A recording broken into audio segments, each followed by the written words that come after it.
Yeah. Okay, so I'm just like everyone else, the opening act for Rabbi Pinchas to take us in the realm of Sod. Right, just to share a few ideas. You know, it's Moshe Rabbeinu's yard site and it's his birth. So from that perspective, we have to back off a little bit and say, wait, maybe what's going on right now on the 7th of Adar is maybe greater than Moshe Rabbeinu. Because, all right, come in, roll in. Continue. We're gonna pause until she goes. Okay. So, like we're saying, Moshe Rabbeinu's yard site and his birthday are today. So normally sometimes when people think about Jewish holidays or significant events in Jewish history, you know, the secular world, the non-Jewish world, they're talking about events that happened, right? They talk about events, you know, 4th of July, Thanksgiving, you know, these types of things. They're events that happen. But in Yiddishkeit, what we're talking about is there is a specific alignment in all the galaxies, all the universes, all the planets. And on this particular day, Hashem says that this is a perfect day for this particular light to be revealed in our world. So we're talking about a light that's revealed on the 7th of Adar, a specific light. So how do we understand this specific light? Through the life of Moshe Rabbeinu. Not just Moshe Rabbeinu's birth as a beginning, but also the completion of his life. And we think about what Moshe Rabbeinu did in his life, not just as an aspect of a great leader for sure, but as an expression of this unique light that Hashem brought into the world on the 7th of Adar and took from this world on the 7th of Adar. Yeah? Mm-hmm. And so, you know, when we think about it, we get into this derek of Moshe Rabbeinu, you have to think about, we talk about leadership, you know, because Moshe was given this responsibility of leadership, of taking Bnei Israel out, and Zohar Moshe, you know, eloquently, you know, expressed the different avodas that Moshe did to be a leader. But you think about the challenge of Moshe Rabbeinu's leadership. The last great leader for Bnei Israel was Yossef HaSadik.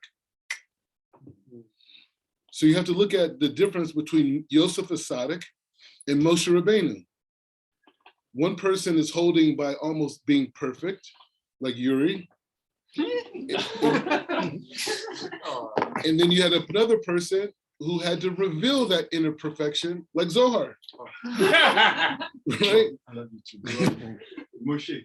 Yeah, Zohar Moshe. Moshe Shlomo Zohar. Yeah, Shlomo Zohar. And his birthday is the 9th of Tet Adar. So this is all his makom. And so, yeah. Okay. Wow.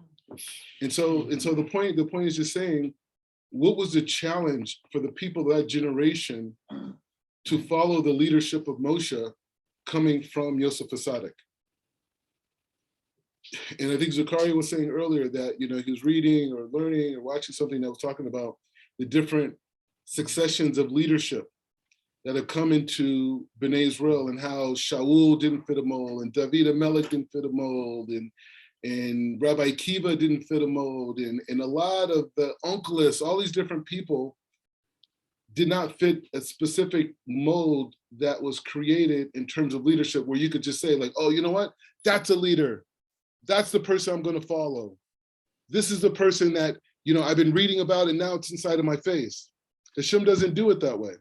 Hashem creates leaders that make the people, when it's in Kedushin, Ruknius, that makes the people have to grow to accept. And that's one of the biggest challenges, especially in our generation, a generation that's very close to the bringing of Mashiach. Mashiach is so close.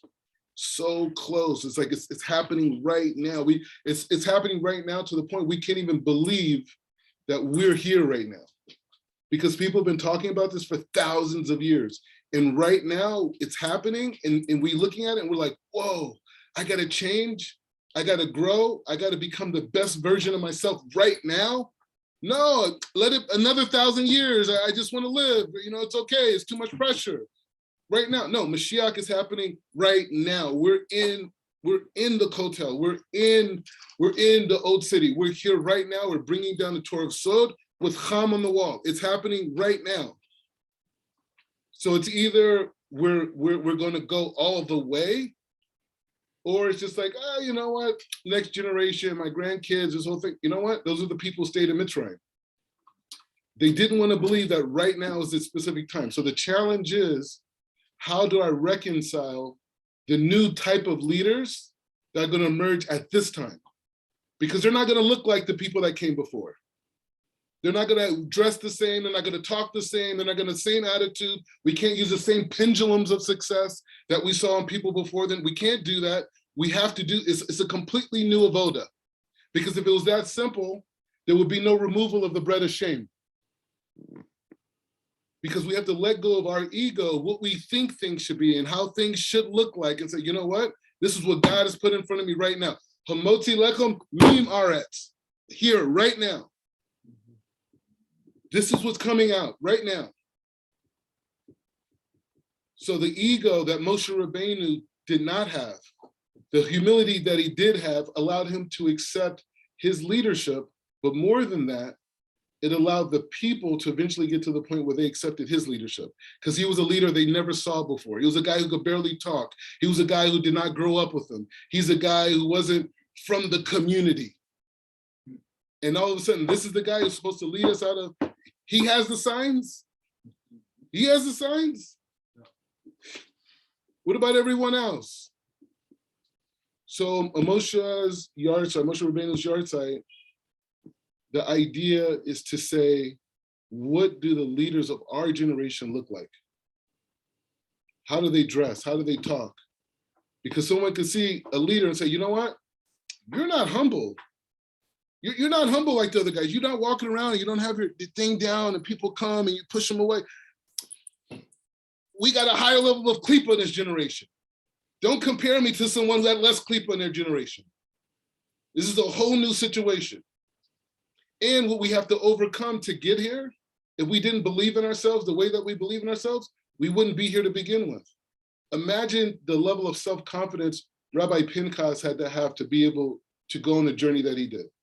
It's not natural. It's not natural. He ran for president of a country. Is that something the traditional rabbi does? Absolutely not.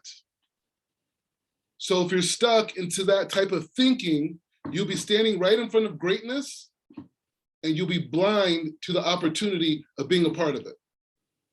You'll tell yourself that it's supposed to be someone else, someone that acts a different way, someone who you think is more humble, someone who you think has more midot. How are you going to say who got midot? You perfected your midot? So how are you going to say who has good midot and who doesn't? Oh, well, I read a book by Chofetz Chaim, and and so now I know. You don't know. Stay in your place.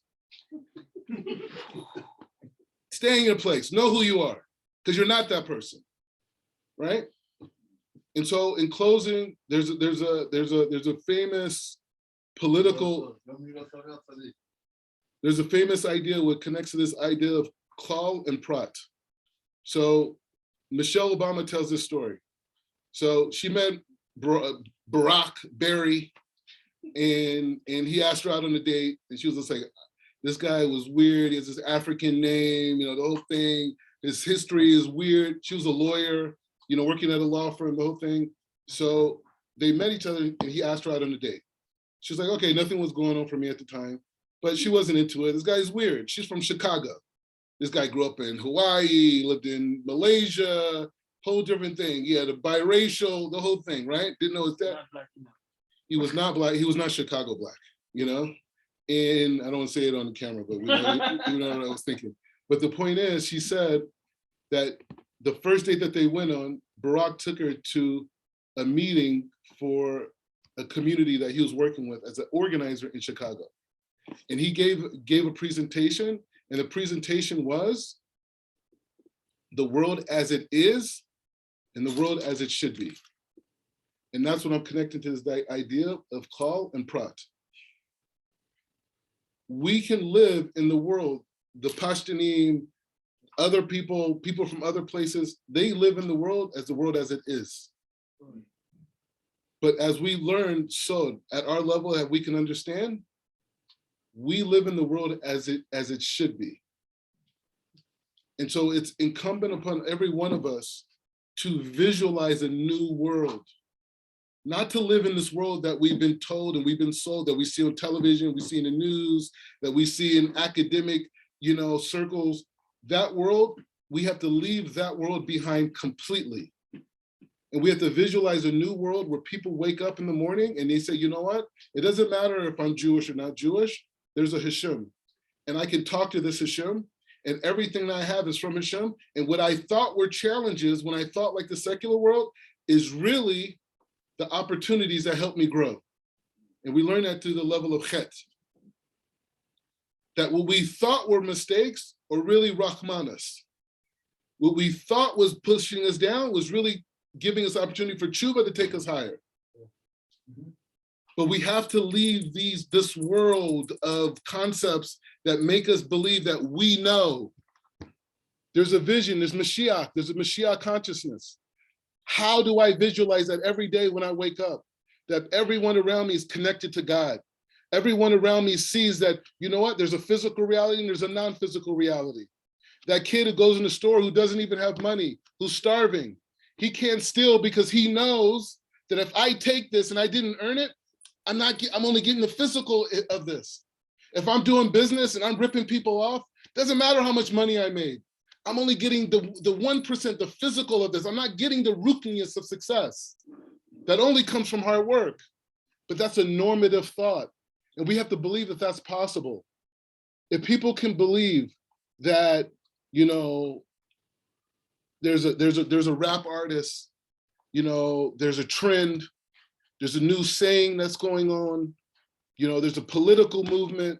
And if they could change their mind to see that, why can't we imagine that they could change their mind to see the whole picture of reality?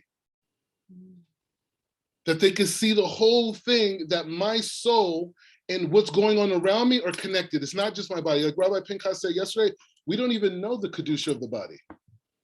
We talk about the soul, and we have somewhat of an idea. So maybe. We just think knowing that there's a soul is a huge accomplishment, but the rootness and the Kedusha of the body, cleanliness, and the environments that we put ourselves into, and what we bring around us is just as important as the Torah that we learn for ourselves. So in closing, I beg everybody, because I'm tired of living in this world of limitation. I want to go to a new world. And when I talk about going to America and talk about connecting Africa and talking about bringing people to Yiddishkeit and converting them and teaching Torah and giving people tools to be healthy people, that's because I'm sick of this world. There was a famous TV show, Fresh Prince of Bel-Air, right? I think Zachary probably heard me talk about this before. You had Will Smith and you had Carlton. That TV show was all about making Carlton look like he was the nerd. He didn't get it. He couldn't even dance. He's a black person that can't dance.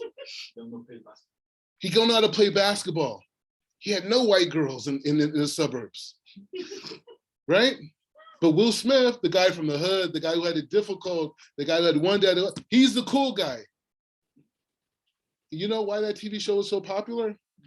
Because once Black people get to a point that the materialism doesn't mean anything to them anymore, that's when there's no more control. So they have to tell you that the guy who's smart and nerdy, who has a 2-parent household, and they're making millions of dollars a year, the dad's a judge, the mom's whatever she was, that whole thing, they're out of touch. Don't be like them. Don't even look at them. The guy from the hood, that's the guy you glorify. But the point is, we're talking about a state of mind.